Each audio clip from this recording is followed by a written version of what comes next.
How long have you been making music? You were writing poetry back in middle school. Yeah, but it was terrible too. It was bad, man. Was it just for thoughts? Was it trying to get girls? What type of poetry were you writing back in middle school? Both. But most of the time it was like me just being dramatic.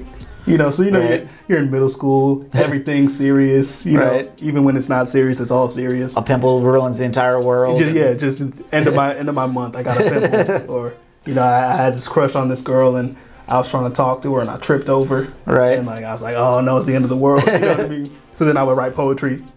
And it would just, it made no sense. It was awful. Well, was there that one defining moment where you're like, you know what, I need to start making music? How did that just spark begin? Yes. I remember this very specifically. I was at my friend Avery's house, who, I've done music with before.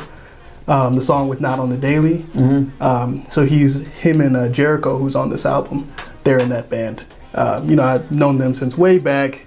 I was in his basement with Trey Smith. I think Jay Work talked about him in this interview. Mm-hmm. We go way back, and we were just like chilling in his basement, just going back and forth. We would freestyle for fun because that's just what kids do. Absolutely. And so I had it in my head to write a little something, and I was rapping it with them, and I was like, oh man, this is kind of good. And they were like, yeah man, hey, that was kind of good. And Trey had already been doing music, and then Avery too.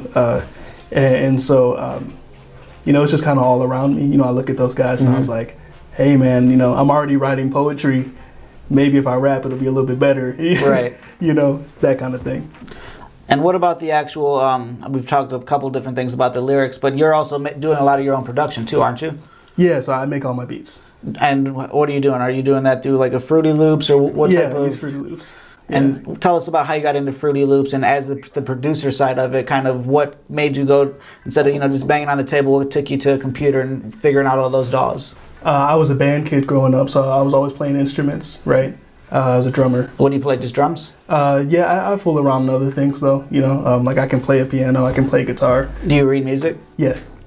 It's amazing how many amazing musicians I've talked to that have no idea how to read music, and it's just that's okay. To be able to just pick it up and to be able to figure it out, that's so much more amazing to me. And the crazy thing is so much of music is just math.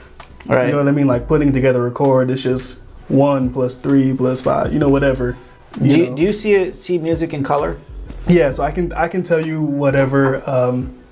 I assign colors to songs. Gotcha. So if it's either it's a mood or I can close my eyes and tell you okay, this is this color, this is this color. That's been the most fascinating thing. Scuff Mixon was on the show, and he was just I don't remember if it was his interview or maybe it was when Cabin was talking about him, but saying that he's like, no, the song's too blue, it's got to be more green or something like that.